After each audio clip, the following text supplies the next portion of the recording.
Hi hello ಎಲ್ರಿಗೂ ನಮಸ್ಕಾರ. 92.7 ನಿಮ್ಮ ಪ್ರೀತಿಯ ಆರ್ಜೆ ಶ್ರೀವಿದ್ಯಾ, ನಾನು ನಿಮ್ಮ ಜೊತೆಯಾಗಿದ್ದೀನಿ. ಇವತ್ತಿನ ದಿನ ನಾವು ಒಂದು ಸ್ಪೆಷಲ್ ಪಾಡ್ಕಾಸ್ಟ್ ಪ್ರೋಗ್ರಾಮ್ನ ಮಾಡ್ತಾ ಇದ್ದೀವಿ. ಹೌದು, ಏನಿದು ಸ್ಪೆಷಲ್ ಪಾಡ್ಕಾಸ್ಟ್ ಪ್ರೋಗ್ರಾಮ್ ಅಂತಂದ್ರೆ ವರ್ಲ್ಡ್ ಕಾಂಟಿನೆಂಟ್ಸ್ ವೀಕ್. ಅಂದ್ರೆ ಏನಿದು ಕಾಂಟಿನೆಂಟ್ಸು, ಜಗತ್ತಿನೆಲ್ಲೆಡೆ ಒಂದು ಅವೇರ್ನೆಸ್ ನ ಕ್ರಿಯೇಟ್ ಮಾಡೋದಕ್ಕೋಸ್ಕರ ಈ ಪ್ರೋಗ್ರಾಮ್ ಮಾಡ್ತಾ ಇದೀವಿ. ಇವತ್ತಿನ ದಿನ ಈ ಪಾಡ್ಕಾಸ್ಟ್ ನಲ್ಲಿ ಸ್ಪೆಷಲ್ ಗೆಸ್ಟ್ ಆಗಿ ನಮ್ಮ ಜೊತೆಯಲ್ಲಿ NU ಹಾಸ್ಪಿಟಲ್ಸ್ ನ ಚೇರ್ಮನ್ ಆದಂತಹ ಡಾಕ್ಟರ್ ವೆಂಕಟೇಶ್ ಕೃಷ್ಣಮೂರ್ತಿ ಅವರಿದ್ದಾರೆ. ಕಾರ್ಯಕ್ರಮಕ್ಕೆ ಸ್ವಾಗತ. ನಮಸ್ತೆ. ಇವರು senior consultant in urology. Sir, welcome to the show was again. Thank you. Sir, ಈಗ ನಿಮ್ಮ ಪ್ರಾಕ್ಟೀಸ್ ಅಲ್ಲಿ ಅಫ್ಕೋರ್ಸ್ ಸಾಕಷ್ಟು ಕೇಸಸ್ ನ ನೋಡಿರ್ತೀರಿ. ತುಂಬಾ ಯುನೀಕ್ ಕೇಸಸ್ ಇರ್ಬೋದು ಅಥವಾ ಪೆಕ್ಯುಲಿಯರ್ ಇರ್ಬೋದು, ಆ ಥರದ್ದೆಲ್ಲ ಇರುತ್ತೆ. ಸೊ ಆದ್ರೆ ಈಗಿನ ಸಮಯದಲ್ಲಿ ತುಂಬಾ ಕಾಮನ್ ಆಗಿ ನಿಮ್ಮ ಪ್ರಾಕ್ಟೀಸ್ ಅಲ್ಲಿ ನಿಮ್ಗೆ ಆಶ್ಚರ್ಯ ಅಂತ ಅನ್ಸುವಂತ ವಿಷಯ ಏನು? ಯಾವ ವೈಜ್ಞಾನಿಕವಾಗಿ ವೈದಿಕ ಸಂಸ್ಥೆಯಲ್ಲಿ ಇಂಥದ್ದಕ್ಕೆ ಕಾರಣಗಳು ಯಾವುದು ಆಶ್ಚರ್ಯ ಆಗುವಂಥದ್ದಲ್ಲ. ಆದರೆ ಇಂಥ ಒಂದು ತೊಂದರೆ ಇನ್ಕಾಂಟಿನೆನ್ಸ್ ವೀಕ್ ಅನ್ನೋದು ಆಚರಿಸಬೇಕಾಗಿದ್ರೆ ಅದಕ್ಕೊಂದು ಬಹಳ ಮುಖ್ಯವಾದ ಕಾರಣ ಇದೆ. ಇನ್ಕಾಂಟಿನೆನ್ಸ್ ಅಂದ್ರೆ ಮೂತ್ರವನ್ನು ನಿಯಂತ್ರಿಸಕ್ಕಾಗದೇ ಇರುವಂತ ತೊಂದರೆ. ಎಷ್ಟು ಅಂದ್ರೆ ಪ್ರತಿ ದೇಶದಲ್ಲಿ ಅವ್ರು ಎಷ್ಟೇ ಹೇಳಿ, ಒಂದು 20% ಶೇಕಡ 20% ಜನಗಳಿಗೆ ಇದೆಲ್ಲ ಇರುತ್ತೆ ಅಂದ್ರು ಅದಕ್ಕೆ 4% ಯಾರು ಹೋಗಿ ವೈದ್ಯರನ್ನು ನೋಡೋದು. ಅಂದ್ರೆ ಅದ್ರ ಪ್ರಮಾಣ ಅಷ್ಟೊಂದಿದೆ. ಆದ್ರೂ ಅದನ್ನ ಹೋಗಿ ಇದನ್ನ ಸರಿಪಡಿಸ್ಬೋದು ಅನ್ನೋ ಒಂದು ಭಾವನೆನೇ ಇದೆ. ಅದು ಆಶ್ಚರ್ಯ. ಅಂದ್ರೆ ನಿಮ್ ಹತ್ರ ಬರುವಂತಹ ಪೇಷಂಟ್ಸ್ ಇವಾಗ ಆಲ್ರೆಡಿ ಅವ್ರಿಗೆ ತುಂಬಾ ಜಾಸ್ತಿ ಆಗೋಗಿರುತ್ತೆ, ಅವಾಗ they find it very difficult, ಅವಾಗ ಬರ್ತಾ ಇದ್ದಾರೆ. ಖಂಡಿತ ಹೌದು. ಇದು ಬಹಳ ಅಂದ್ರೆ ಎಲ್ಲದಕ್ಕೆ ತೊಂದರೆ ಬಹಳ ಹೆಚ್ಚಾಗಿ ಮತ್ತೆ ಅದರಿಂದ ಅವ್ರಿಗೂ ದಿನನಿತ್ಯ ಚಟುವಟಿಕೆಗಳಿಗೇನೆ ಅಫೆಕ್ಟ್ ಆಗ್ತಾ ಇದೆ ಅಂದ್ರೆ ಆಗ ಸರಿ ಏನೋ ಒಂದು ಮಾಡಬೇಕು ಅಂತ ಹೇಳಿ ಆಸ್ಪತ್ರೆಗೆ. ಸರ್, ಇವತ್ತಿನ ಪಾಡ್ಕಾಸ್ಟ್ ನ ಮುಖ್ಯ ಪ್ರಶ್ನೆ, ಈ ಕಾನ್ಸಿನೆನ್ಸ್ ಅಂದ್ರೆ ಏನು ಎಕ್ಸಾಕ್ಟ್ಲಿ? ಸಿಂಪಲ್ ವರ್ಡ್ಸ್ ಅಲ್ಲಿ ಕಾಮನ್ ಜನಕ್ಕೆ ಅರ್ಥ ಆಗೋ ರೀತಿ. ಸಾಧಾರಣವಾಗಿ ಮನುಷ್ಯರು ತಮಗೆ ಬೇಕಾದಾಗ ಬೇಕಾದ ಸಂದರ್ಭ ಬೇಕಾದ ಸಮಯದಲ್ಲಿ ಹೋಗಿ ಮೂತ್ರ ಮಾಡುವಂಥದ್ದು ಶಕ್ತಿ ಇದೆ. ಅದನ್ನ ಕಳ್ಕೊಂಡ್ರೆ ಅದು ಈ ಕಾಂಟ್ರಿ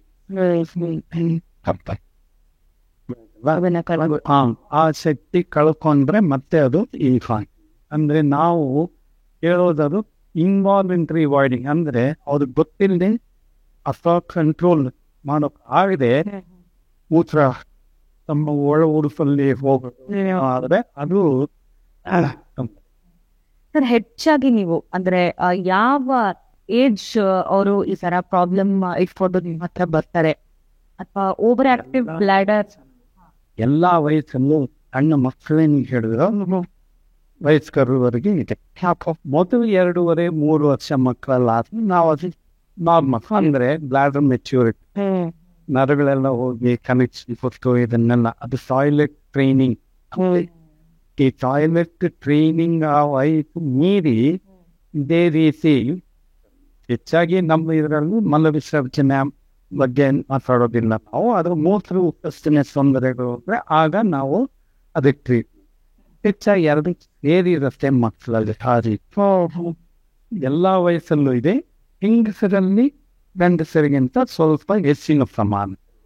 ಇದಕ್ಕೆ ಕಾರಣ ಏನು? ಮುಖ್ಯವಾಗಿ ಹೆಂಗಸರಲ್ಲೇ ಯಾಕೆ ಅವರಲ್ಲಿ ಹೆಂಗಸರಲ್ಲಿ ಪ್ರೆಗ್ನೆನ್ಸಿ, ಡೆಲಿವರಿ ಮತ್ತೆ ಹೋಗ್ತಾ ಹೋಗ್ತಾ ಪೆಲ್ವಿಕ್ ಫ್ಲೋರ್ ವೀಕ್, ಆ ಮಾಂಸಖಂಡ ಎಲ್ಲ ವೀಕ್ನೆಸ್ ಆಗೋದು. ಮತ್ತೆ ಮೆನೋಪಾಸ್ ಆಗ ಅಗೇನ್ ಮಕ್ಕಳು ವೀಕ್ನೆಸ್ ಅದೆಲ್ಲ ಆಗಿ ಅದರಿಂದ ಅವರಲ್ಲಿ ಸ್ವಲ್ಪ ಹೆಚ್ಚಾಗಿ ಕಾಣ. ಗಂಡಸರಲ್ಲಿ ಸಾಧಾರಣವಾಗುವುದು ವಯಸ್ಸಾದ ನಂತರ ಪ್ರಾಸ್ಟೇಟ್ ಗ್ರಂಥಿಯಿಂದ ತೊಂದರೆಗಳಿಂದ ಆ ರೀತಿ ಆಗುತ್ತೆ. ಇವಾಗ ಓವರ್ ಆಕ್ಟಿವ್ ಬ್ಲಾಡರ್ ಮತ್ತೆ ಇನ್ಕಾಂಟಿನೆನ್ಸ್ ವ್ಯತ್ಯಾಸ ಏನು? What's the difference? Over active bladder ಅಂದ್ರೆ ಬೇರೆ ಬೇರೆ ಕಾರಣಗಳಿದೆ. ಅಂದ್ರೆ ಓವರ್ ಆಕ್ಟಿವ್ ಅಂದ್ರೆ ಸಾಧಾರಣವಾಗಿ ಈ ಬ್ಲಾಡರ್ ಕೆಲಸ ಏನ್ ಕಾರ್ಯನಿರ್ವಹಿಸುತ್ತೆ ಅದೊಂದು it is a storage reservoir. ಕಿಡ್ನಿನಲ್ಲಿ ಮೂತ್ರ ನಿಲ್ಲೋದಿಲ್ಲ. ಕಿಡ್ನಿನಲ್ಲಿ ಉತ್ಪತ್ತಿಯಾಗಿ ಅದೇ ತಲಕಾವೇರಿ ಅದು ಅಲ್ಲಿಂದ ಹರಿಯುತ್ತೆ, ಅದು ಬಂದು ಬ್ಲಾಡರ್ ಅಲ್ಲಿ ಸೇರುತ್ತೆ. Nutritions 99% of the work of the bladder is storage. Only 1% is passing urine. ಹಾಗಾದ್ರೆ ಕಿಡ್ನಿ ಏನ್ ಕೆಲಸ ಮಾಡುತ್ತೆ? ಕಿಡ್ನಿ ಮೂತ್ರ ಉತ್ಪಾದನೆ, ರಕ್ತದಿಂದ ಎಲ್ಲ ಫಿಲ್ಟ್ರೇಷನ್ ಮಾಡಿ ಕಿಡ್ನಿದ ಅನೇಕ ಕೆಲಸಗಳಿದೆ. ಅದರಲ್ಲಿ ಒಂದು ಅಂದ್ರೆ ರಕ್ತದಲ್ಲಿರೋ ಕಶ್ಮಗಳು, ಶರೀರದಲ್ಲಿರೋ ಕಶ್ಮಗಳನ್ನೆಲ್ಲ ಫಿಲ್ಟರ್ ಮಾಡಿ ಈ ಮೂತ್ರದಲ್ಲಿ ಅದನ್ನ ಹೊರಗೆ ಹಾಕಿ. ಹಾಗಾದ್ರೆ ಸರ್, ಓವರ್ ಆಕ್ಟಿವ್ ಬ್ಲಾಡರ್ ಅಂದ್ರೆ ಅದು ಯಾಕಾಗುತ್ತೆ? ಸೊ ಈ ಬ್ಲಾಡರ್ ಇದರಿಂದ ಅದನ್ನ ನಾನು ಹೇಳಿದ್ನಲ್ಲ, ಅದ್ರ ಮುಖ್ಯ ಕೆಲಸ storage. Storage at low pressure. ಅಂದ್ರೆ ತುಂಬಿದ ತಕ್ಷಣ ಪ್ರೆಷರ್ ತುಂಬಾ ಜಾಸ್ತಿ ಆಗುತ್ತೆ, ಕಿಡ್ನಿಗೆ ಎಫೆಕ್ಟ್ ಅನ್ಸೋದಿಲ್ಲ. ಅದ್ರದ್ದು ಪ್ರೆಷರ್ ಅದರಲ್ಲಿ 10 ಮಿಲಿ ಮೂತ್ರ ಇರಲಿ, 500 ಮಿಲಿ ಮೂತ್ರ ಇರಲಿ, ಆ ಬ್ಲಾಡರ್ ಪ್ರೆಷರ್ ಅಷ್ಟೇ ಇರಬೇಕು, ಹೆಚ್ಚಾಗಬಾರ್ದು. So it is an elastic orbit. ಕೆಲವೊಮ್ಮೆ ಈ ಬ್ಲಾಡರ್ ಅಷ್ಟು ತಡೆಯೋದಿಲ್ಲ, ಸಡನ್ ಆಗಿ ಅದರಲ್ಲಿ ಮೂತ್ರ ವಿಸರ್ಜನೆ ಮಾಡಬೇಕು ಅಂತ ಬರುತ್ತೆ. ಇರಿಟಬಲ್ ಅಂದ್ರೆ ಸಾಮಾನ್ಯ ಜನಗಳಿಗೆ ಅರ್ಥ ಮಾಡ್ಕೋಬೇಕಾದ್ರೆ ಇರಿಟಬಲ್ ಅಂತ. So that is what is called over active bladder. Sir, ಇವಾಗ ಒಬ್ಬ ವ್ಯಕ್ತಿಗೆ ಈ ರೀತಿ ನಂಗೆ ಓವರ್ ಆಕ್ಟಿವ್ ಬ್ಲಾಡರ್ ಆಗ್ತಾ ಇದೆಯಾ ಅಥವಾ ಯೂರಿನರಿ ಇನ್ಕಾನ್ಸಿಡೆನ್ಸ್ ಆಗ್ತಾ ಇದೆಯಾ ಅಂತ ಗೊತ್ತಾಗೋದು ಕಷ್ಟ ಆಗುತ್ತೆ. ಸೊ ಯಾವ ಸ್ಟೇಜ್ಗೆ ಅಥವಾ ಯಾವ ಸಮಯದಲ್ಲಿ ಅವ್ರು ಡಯಾಗ್ನೋಸಿಸ್ಗೆ ಅಥವಾ ಡಾಕ್ಟರ್ ಹತ್ರ ಬರಬೇಕು? ಅಲ್ಲ, ಅದು ಅನೇಕ ರೋಗ ಲಕ್ಷಣಗಳಿದೆ. ಓವರ್ ಆಕ್ಟಿವ್ ಬ್ಲಾಡರ್ ಏನಾಗ್ಬೋದು ಅಂದ್ರೆ, ಆಗ ನಮ್ಮ ಮಕ್ಕಳು ಶಾಲೆಗಳಲ್ಲಿ ಸಣ್ಣ ಮಕ್ಕಳು ಆಗಾಗ ಟಾಯ್ಲೆಟ್ ಹೋಗ್ಬೇಕು ಅಂತ ಹೇಳ್ತಾರೆ. ಈ ಟೀಚರ್ಸ್ ಅವ್ರಿಗೆ ಬಿಡೋದಿಲ್ಲ. ಒಂದು ಮಗು ಕೇಳಿದ್ರೆ ಇನ್ನೊಂದು ಕೇಳುತ್ತೆ ಅಂತ ಹೇಳಿ ಅಲ್ಲೇ ಕೂರಿಸ್ಬಿಡ್ತಾರೆ. ಅದು ಬಹಳ ತಪ್ಪು. ಇವಾಗ ನಿಮ್ಮ ಮೂಲಕ, ಈ ಪಾಡ್ಕಾಸ್ಟ್ ಮೂಲಕ, ನಿಮ್ಮ ಚಾನಲ್ ಮೂಲಕ ನಾವು ಅಲ್ಲಿ ಯಾರಾದ್ರೂ ವೀಕ್ಷಕರಲ್ಲಿ ಅಧ್ಯಾಪಕರು ಯಾರಾದ್ರು ಇದ್ರೆ ಅವ್ರ ಇದಕ್ಕೆ ಬಹಳ ಗಮನ ಕೊಡಬೇಕು. ಮಕ್ಕಳು ಕೇಳ್ತಾರೆ, ಸುಮ್ಮನೆ ದೇ ಡಿಸ್ರಪ್ಟ್ ದ ಕ್ಲಾಸ್ ಅಂತಾರೆ. ಸೊ ಅದಲ್ಲ, ಕೆಲವು ಮಕ್ಕಳಿಗೆ ಇದು ಓವರ್ ಆಕ್ಟ್. ಅಂದ್ರೆ ನಾನು ಹೋಗ್ಬೇಕಂದ್ರೆ ಅರ್ಜೆಂಟ್, ನಾನು ಈಗಲೇ ಹೋಗ್ಬೇಕು. ಕರೆಕ್ಟ್, ಹೌದು. ಪದೇ ಪದೇ ಹೋಗ್ಬೇಕು. ಸೊ ಅದು ಒಂದು. ಎರಡನೇದು, ಅದೇನಾದ್ರೂ ನೀರಿದ್ರೆ, ಅದು ನೀರಿದ್ರೆ ಮತ್ತೆ ತಡಿನಾರುವೆ ಯೂರಿನ್ ಲೀಕ್ ಆಗುತ್ತೆ. ಅದನ್ನು ಲೀಕ್ ಆಗುವಂಥದ್ದು ಕೆಲವೊಂದು ಟೀಸ್ಪೂನ್ ಇರ್ಬೋದು ಅಥವಾ ಇಡೀ ಮೂತ್ರ ಹೋಗ್ಬಿಡುತ್ತೆ, ಬಟ್ಟೆ ಎಲ್ಲ ಆಗ್ಬಿಡುತ್ತೆ. ಹೌದು, ಆ ರೀತಿ ಆಗಬಹುದು. ಮೂರನೇದು, ಈ ನಮಗೆ ಬಿಡೋದಿಲ್ಲ, ನನಗೆ ಅವಕಾಶ ಸಿಕ್ಕಿಲ್ಲ ಮೂತ್ರ ಮಾಡೋದು, ಅಪ್ರೋಪ್ರಿಯೇಟ್ ಪ್ಲೇಸ್ ಆಗದೆ ಇದ್ದರೆ. ಯಾಕಂದ್ರೆ ನಾವು ಪ್ರಾಣಿಗಳ ಥರ we cannot go and pass ಇತ್ತು, ಈಗ ಅದು ಇಲ್ಲ. ಹಾಗಾಗಿ ಅದನ್ನ ಹತೋಟಿಯಲ್ಲಿ ಇಟ್ಕೊಳ್ಬೇಕು. ಕಂಟ್ರೋಲ್ ಯೂರಿನ್ ಅಂದ್ರೆ ಮತ್ತೆ ಅದರದ್ದು ದುಷ್ಪರಿಣಾಮಗಳೇ ಬೇರೆ. ಅದು back pressure effect on the kidneys, other problem. So over active bladder actually moves a troublesome medical condition. And whatever is reported in the literature, the actual numbers are far more than what it actually. Yeah. Sir, ಹಾಗಾದ್ರೆ symptoms ಅಂತ ಹೇಳೋದಾದ್ರೆ ಅದು ಏನೇನು ಇರುತ್ತೆ? Most of the time it is urgency. Urgency ಅಂದ್ರೆ it is different. It is not full bladder. That is not urgency. Okay.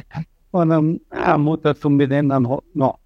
This is as if at any time imminent ಮೂತ್ರ ಬಂದೇ ಬಿಡಕ್ಕೆ ಹೊರಗೆ ಅಂತ. That is urgent. That is the first step, as I told you. Sir, ಈ urgency ಏನಕ್ಕೆ ಆಗ್ಬೋದು? ಅಂದ್ರೆ emotional questions ಏನಾದ್ರು play ಮಾಡತ್ತಾ ಇದರಲ್ಲಿ, ಅಥವಾ ಸ್ಟ್ರೆಸ್ ಇಂದ ಆಗುತ್ತಾ? ಎಲ್ಲ ಒಂದೇ. Emotion, yeah, that is one part. One part. People who are high spun. ಈಗ ಪರೀಕ್ಷೆ ಟೈಮಲ್ಲಿ ಇರ್ತೀವಿ, ಪರೀಕ್ಷೆ ಟೈಮಲ್ಲಿ ಪದೇ ಪದೇ ಇವ್ರೇನು ಹೋಗ್ತಾ ಇರ್ತಾರೆ.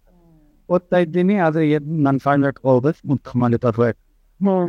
ಹಾಗೆ so that is one of the thing not common but that is not A something that needs treatment because the moment that exam is over they become out. So that is not something you treatment. There are other conditions like I told you, for women, pregnancy, delivery, all this. So and it gets worse with it. Then some things like prostate gland, prostate gland failure, then the bladder goes into a reactive overactive.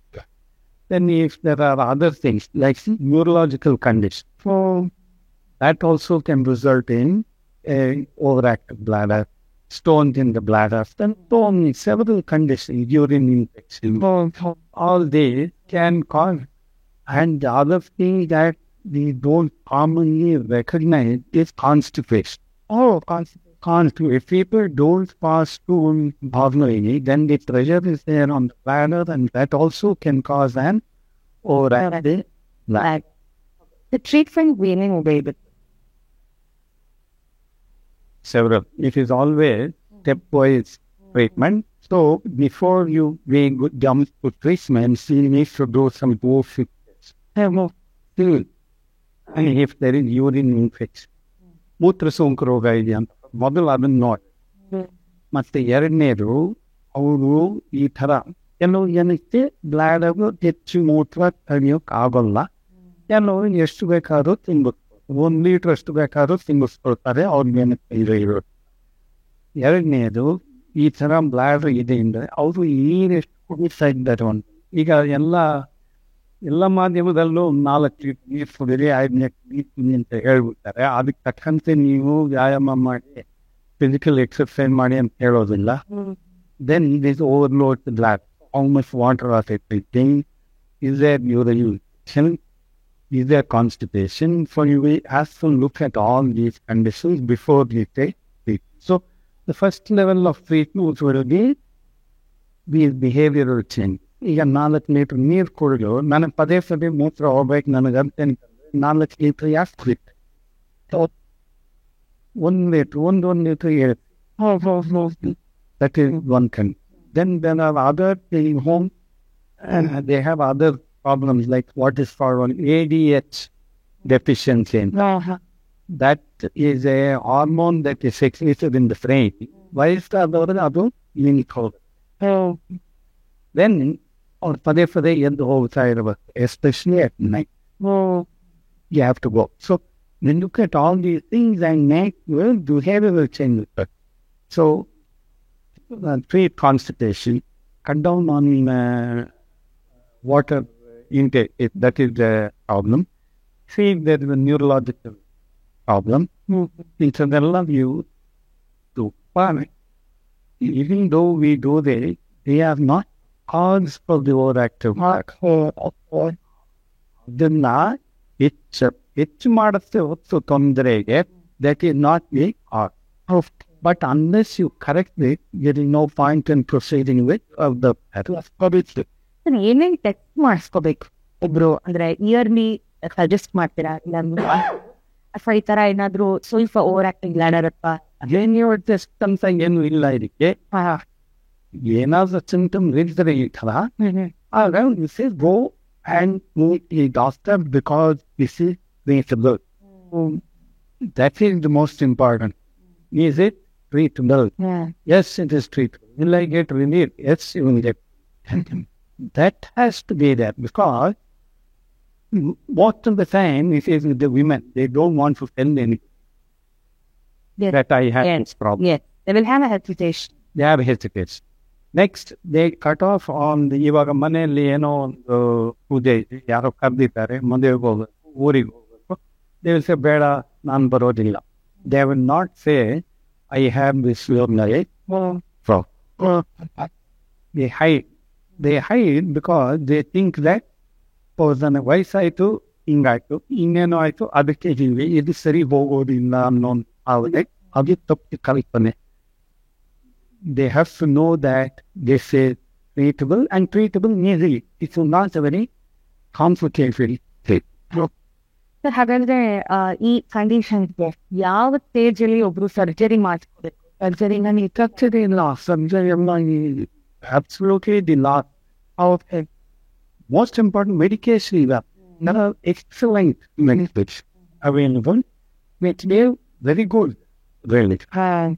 So these are things that will reduce the pressure. If the problem is with the bladder alone, then the medicine can reduce the pressure in the bladder, and this is remarkable relief. Sir ಇದು ಹೆರಿಡಿಟ್ರಿನೂ ಹೌದಾ ಹಾಗೇನಿಲ್ಲ? No, it is not considered as a hereditary. No. But it can run in family, especially if there is a history of anxiety disorder, then it can be. But that's not hereditary. But another question, there's a very important one. First, can you really train your bladder? Can anyone train our bladder? Yes, you can train your bladder.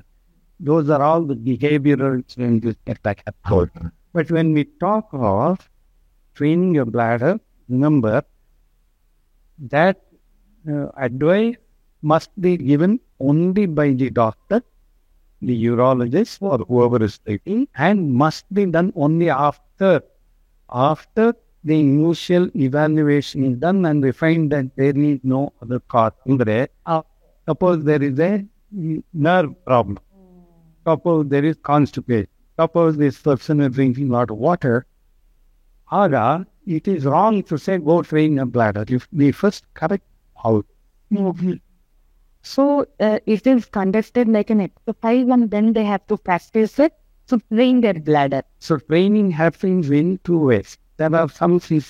Now here we are talking in the context of the overactive bladder. ಬೇರೆ ಕಾರಣಗಳು ಇದೆ, ಬೇರೆ ರೀತಿ bladder training ಇದೆ. But once all other problems are ruled out, then you say, okay, overactive bladder, I find that there is no problem. You take the medicine.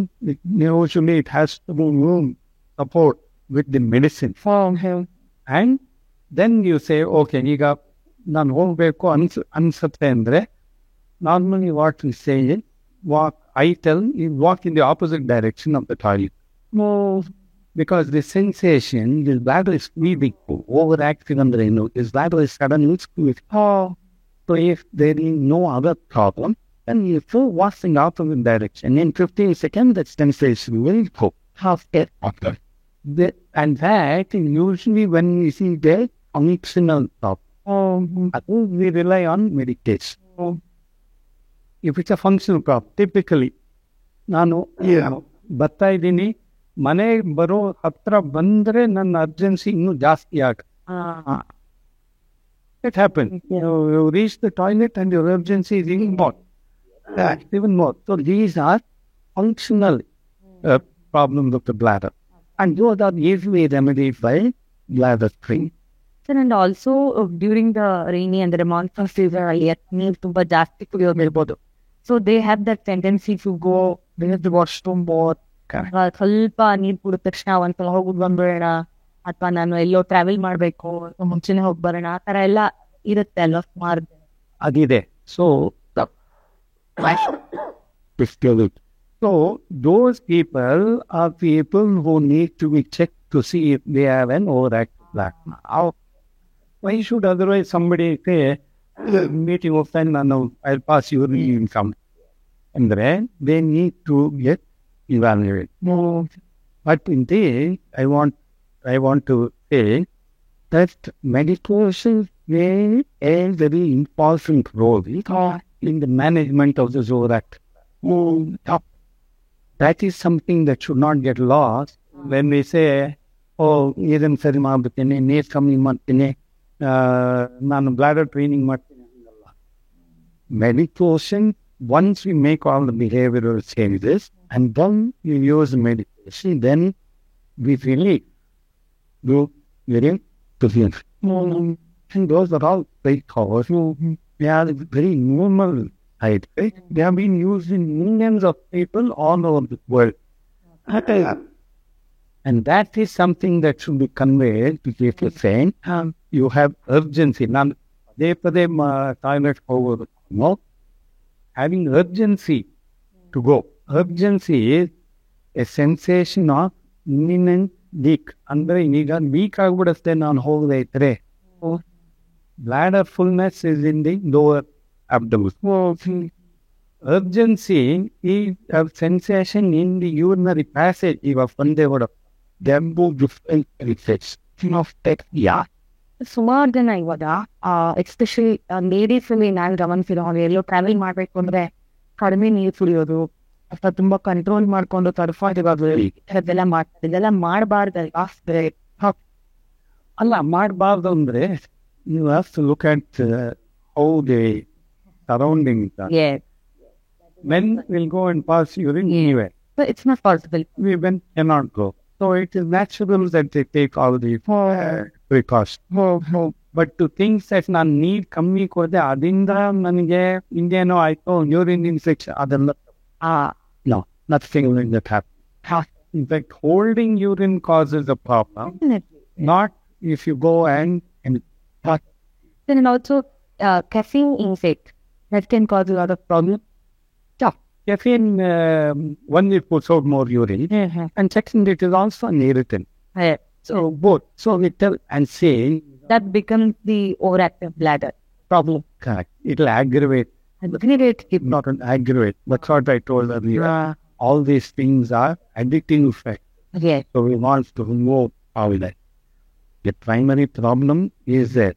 But if they are comfortable with all these changes they have made, they are okay. Depending on each person, like although given shiny, correct. ಏನೇನಿರುತ್ತೋ ಅದ್ರ ಪ್ರಕಾರ ಅವ್ರು ಏನು ಬದಲಾವಣೆಗಳು ಮಾಡ್ತಾರೆ. They say I am all right with this, that. Otherwise, to say ಕಾಫಿಯಿಂದ ಹಿಂಗಾಯ್ತು ಅಂತ ಇಲ್ಲ. ಕಾಫಿಯಿಂದ ಹೆಚ್ಚಾಗತ್ತಾ ಆಗತ್ತೆ, ಆದರೆ ಎಷ್ಟು coffee? Somebody has to decide how much. Okay. We generally go by our book where we say, oh, caffeine causes. But if you see in Western countries, their coffee is 500 ml, 2 ml, or even 100 ml. So their coffee intake is very different from our coffee. And they hold a mug. This big. Wow. Huge. You know, if you go to Starbucks, you see. So the amount of coffee also makes a difference. But in our country, most of the time the coffee is 100 ml. 100 ml or less. So it is very different. But ಅಲ್ಲಿ weather condition, ಇಲ್ಲಿ weather condition, so ಅವರ ಮತ್ತೆ ನಮ್ಮ life style everything is correct. So you just can't simply transport what they have sent to our country. It just change. ಕಡೆಯದಾಗಿ ಸಾಕಷ್ಟು insightful information already ನಮಗೆ doctors ಕೊಟ್ಟಿದ್ದಾರೆ. Doctor, ಇವಾಗೆಲ್ಲ ನಮ್ಮ ಲಿಸ್ನರ್ಸ್ಗೆ, ನಮ್ಮ ವ್ಯೂವರ್ಸ್ಗೆ ಎಲ್ಲ ಸಿಂಪಲ್ ಆಗಿ ಹೇಳೋದಾದ್ರೆ ಈ ಯೂರಿನರಿ ಇನ್ಕಾಂಟಿನೆನ್ಸ್ ಬಗ್ಗೆ ಏನ್ ಮೆಸೇಜ್ ಕೊಡೋದಕ್ಕೆ ಇಷ್ಟ? Urinary incontinence is, let's say, is very common, but not admitted as often as it actually happens. One. Second, it's just taken for they accept that ವಯಸ್ಸಾಯಿತು ಹಿಂಗೆ. No, it has got nothing to do with age. I mean, age works in way, but yes. But point is that it can be treated. So you don't have to cut off all your social life phases. No, you can lead a completely normal life. 3, they are very simple treatments. First, they will check to see if all of it is only because of the overactive bladder, and if it is, there are enough good medicine, effective medicine that can manage this condition. Surgery is absolutely the last option, and that will be only when there are other problems. ಈಗ ಗರ್ಭಕೋಶ ಜಾರಿದೆ, pelvic muscle weakness, ಅಂಥದಕ್ಕೆ you think you need surgery. That means the problem is not an overactive bladder, but completely. So that is incontinence is there, but not due to the overactive bladder, and that's a completely different medical condition. Now, most important, treatable. Can you need your quality of life improve? Yes, 100%. Thank you so much, Doctor. Don't you think it was a wonderful session and total overall insightful information about lot many things I can say. This was Dr. Venkatesh Krishnamurthy with us, who is the chairman of NU Hospitals.